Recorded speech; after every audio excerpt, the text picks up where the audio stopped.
सास बहू का रिश्ता।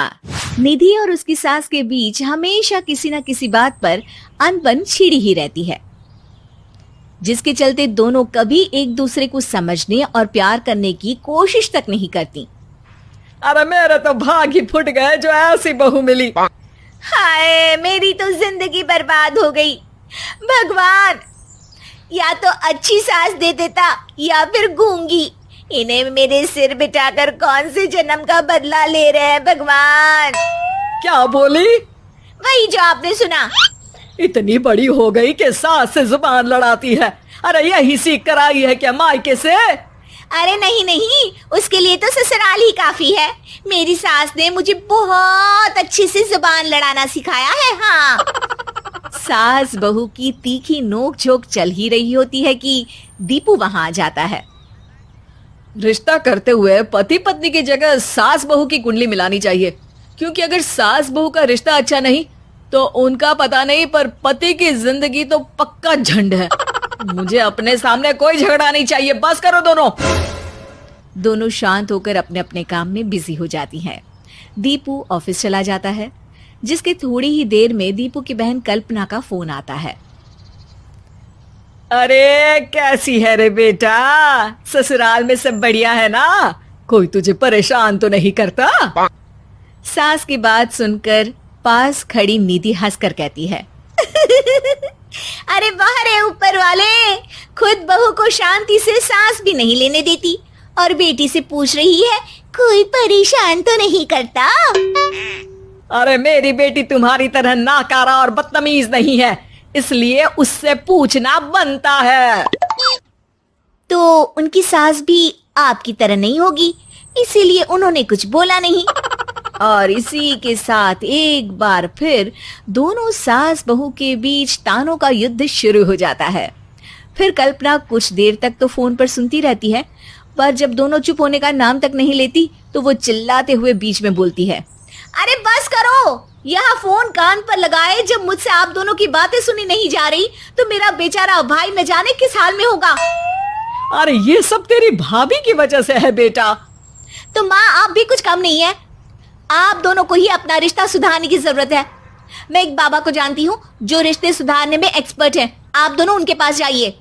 ना जी ना, मैं ऐसे ढोंगी बाबा में नहीं मानती। देखा, कहा था ना। अरे ये तो हमारे घर में शांति चाहती ही नहीं है। भाभी, एक बार ट्राई करके तो देख लो। इस पर निधि मान जाती है और अगले ही दिन दीपू के ऑफिस जाने के बाद दोनों बाबा के पास पहुंच जाती हैं। सास बहू के बीच रिश्ता कुछ ज्यादा खास नहीं है। हर समय तू मैं चलती रहती है। हाँ जी हाँ, बिल्कुल सही। आप तो बहुत ज्ञानी है बाबा जी। तो उपाय सुनो। बहू को साफ और सच्चे मन के साथ सास को 12 लाल और 12 हरी चूड़ियां भेंट करनी है। मतभेद अपने आप कम हो जाएंगे। बाबा का उपाय सुन अगले दिन निधि सास को चूड़ियां भेंट कर देती है, लेकिन इससे भी उन दोनों के बीच कुछ सही नहीं होता। अरे पक्का इसने ही किलस कर चूड़ियां दी होंगी, तभी कुछ नहीं हुआ। दोनों दोबारा बाबा के पास जाती हैं। कुछ नहीं होता। तो दूसरा उपाय सुनो। सुबह सूरज निकलने से पहले ही घर की सफाई कर सारा कूड़ा घर से बाहर कर ठंडे पानी से स्नान करना है। इससे दोनों के बीच रिश्ते अच्छे हो जाएंगे। अरे इतनी जल्दी मम्मी जी ही उठ सकती हैं? ये आपको ही करना पड़ेगा। मैं अकेली तो लड़ाइयाँ नहीं करती ना। बाबा का उपाय मानते हुए अगली सुबह से सास जल्दी उठ सूरज निकलने से पहले घर की सफाई कर ठंडे पानी से नहाने लगती है। ये सब कुछ दिन तक चलता है, जिससे अभी भी दोनों के रिश्ते तो नहीं सुधरते, पर सास की तबीयत खराब होने लगती है।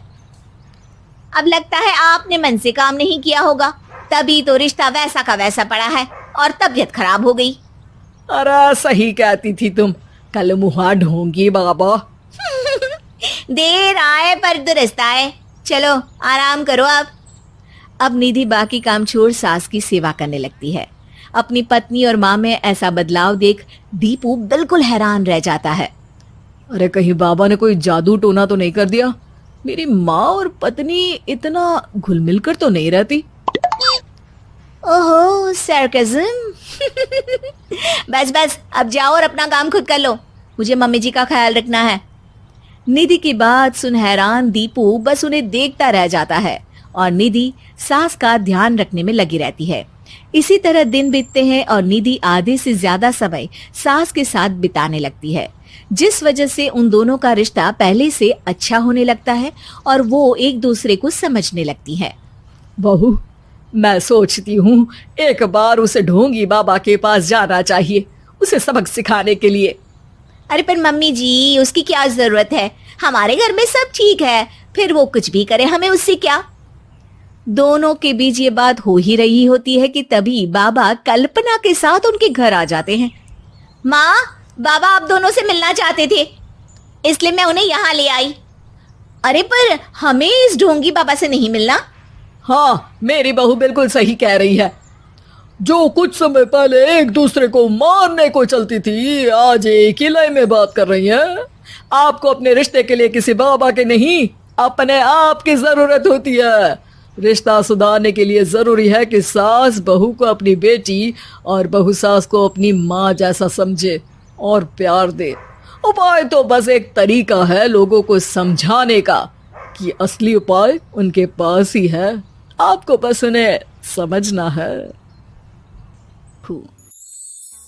शादी के पहले से ही विभा को कपड़े धोने का बड़ा शौक था, कभी नल के नीचे तो कभी तालाब के पास। अरे मेरी नीली वाली लुंगी नहीं दिख रही है। विभा की अम्मा, कहाँ रखी है लुंगी? अरे वो तो विभा ने परसों ही धोकर रखी थी आपकी अलमारी में, देखो वहीं होगी। वो ना मैंने आज धो दी, मुझे लगा कि गंदी हो गई होगी।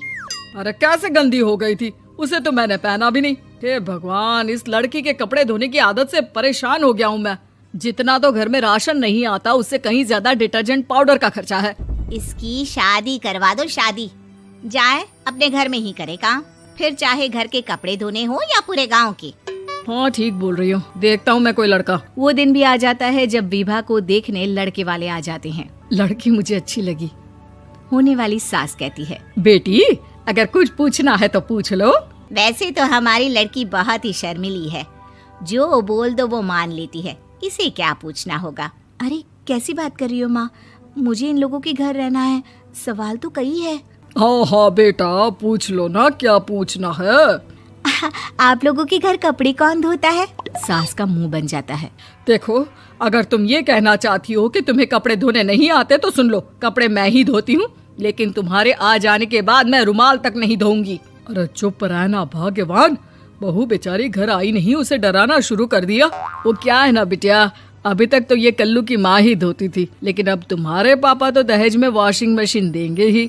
तभी विभा की माँ बोल पड़ती है, सवाल भी पूछा तो क्या, वैसे भाई साहब मशीन की तो फिर भी कपड़े धोने की कैपेसिटी होती है। मतलब जो बिटिया दे रहे हैं ना विभा, इसे कपड़े धोने का बहुत शौक है। ये आप लोगों के क्या, आस पड़ोस गांव मोहल्ले सबके कपड़े धो दे और उफ तक ना करे।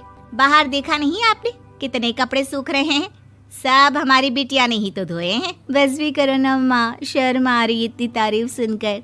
और तो और एक दाग निकाल कर दिखाओ तो मान जाओ। हाँ अच्छा अच्छा, माफ करना बेटा, मैंने गलत समझा, हमें तो रिश्ता बहुत पसंद है। और ऐसे जुड़ जाता है रिश्ता कपड़े धोने का शौक रखने वाली विभा का। उसकी शादी हो जाती है कोयला फैक्ट्री में काम करने वाले कल्लू के साथ। शादी के बाद अचानक विभा चिल्लाती हुई सास के पास आती है, सासू माँ, अरे सासू माँ कहाँ है आप? ये तो धोखा है, धोखा दिया आप लोगों ने मुझे। इसे ससुर के चक्कर के बारे में पता चल गया। अरे तो उसमें तुझे क्यों धोखा मिला है? अरे नल में पानी नहीं आता, कपड़े कैसे कब धुलेंगे? अच्छा अच्छा, तू पानी नहीं आ रहा उसकी बात कर रही है। तो आपने क्या सोचा? कुछ नहीं। अच्छा, तेरी माँ ने कहा था कि कपड़े धोने का शौक है तुझे, याद आया मुझे। शौक शौक बोलकर कपड़े धोने वाले मेरे जुनून को कम ना आके सासू माँ, कपड़ा धोना मेरा गुरूर है। तभी पति भी वहाँ आ जाता है। अभी अभी मैंने इसे सनी देओल की फिल्म दिखाई है, उसी के डायलॉग मार रही है माँ। अच्छा सुन, साफ साफ बता रही हूँ, पानी सुबह 4 से 6 और शाम को 10 से 12 आता है, समझी? विभा टाइमिंग सुनकर हैरान हो जाती है। ये क्या भूतों का मोहल्ला है? सुबह 4 बजे उठकर कौन कपड़े धोता है? 4 बजे टंकी में पानी जाता है, फिर सारा दिन धोना ना, किसने मना किया? अरे कैसे बात कर रही हैं? 200 लीटर की टंकी में कितने कपड़े धो लूंगी मैं? सुबह ही उठ जाऊंगी मैं। अब क्या था, विभा सुबह 4 से लेकर रात के 12 बजे तक कपड़े ही धोती रहती। एक रोज सास पड़ोस से निकलकर कहीं जा रही होती है कि साथ वाली कहती है, हाँ कल्लू की माँ, जरा ये बताओ कि 2 साड़ी है, 2 ब्लाउज और एक पेटीकोट और एक नाड़े वाला लंबा कच्छा। हाँ तो? अरे तो क्या, कितना लोगी धुलाई ये बताओ। धोबन दिख रहे हैं हम क्या? हमारे पति सरकारी नौकरी से अभी अभी रिटायर हुए हैं और बेटा सुपरवाइजर है कोयला फैक्ट्री में। धोबन समझ रखा है हमें। हाय रे कल्लू की अम्मा, माफ कर दो, वो तो मोहल्ले में यही सब बता रहे थे कि तुमने बहू को कपड़ा धुलवाने के काम में लगा दिया है। सास को पड़ोसन की बात सुनकर गुस्सा आ जाता है। वो घर पहुंचती है जहां घर के बाहर ही इतने सारे कपड़े सूख रहे होते हैं जितने कि किसी धोबन के घर पर। अरे ओ कल्लू की दुल्हन, बाहर निकल। माँ जी यहीं आ जाओ, बाथरूम में चादर धो रहे हैं हम। अरे अभी हम धोते हैं, तुमको बाहर निकलो। ये आस पड़ोस वाले बोल रहे हैं कि हम बहू से कपड़े धुलवा कर उसे कपड़ा धोने वाली बना दिए हैं। अरे छोड़ो ना माँ जी, किन लोगों की बातों में आती हो? आस पास के लोगों का तो काम ही होता है कि वो किसी तरह सास बहू को लड़ा दे। बहू सारे घर के कपड़े धोती है, ये क्या कम है? बोलिए। सास को भी लग जाता है कि वो बहू का ये सनकीपन नहीं छुड़वा सकती, इससे अच्छा है कि खुद ही चुप हो जाए। एक रोज सास और बहू मंदिर जाते हैं, जहाँ सास की साड़ी वहाँ खड़ी भीख मांगने वाली से मिलती है। माँ जी क्या बात है, आपकी साड़ी उस भिखारन से कितनी मिल रही है ना? हाँ देखो तो दोनों की साड़ी मिल रही है। क्या बात है कल्लू की अम्मा, तुम खुद को तो अफसर की बीवी बताती हो और ऐसी सिंपल सी प्लेन साड़ी पहनकर घूमती हो। सिंपल और प्लेन नहीं है ये साड़ी। तो क्या सोने के धागे से फूल बने हैं? कुछ भी सासू माँ, कुछ भी।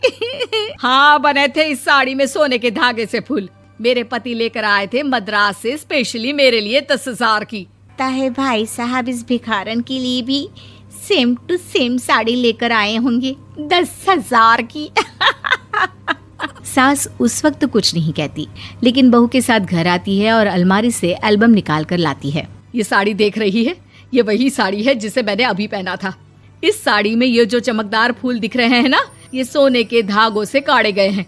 लेकिन तू लोकल वॉशिंग मशीन ब्रश से घिस घिस कर सारे फूलों को निकाल कर साड़ी प्लेन कर दी। मुझे माफ कर दीजिए सासू माँ। और तो और, जब मैंने तुझे तेरी गलती के लिए कुछ नहीं कहा, लेकिन तूने तो सबके सामने मेरा मजाक ही बना दिया। क्यों? बहू को समझ में आ जाता है कि अब से उसका कपड़े धोना बंद।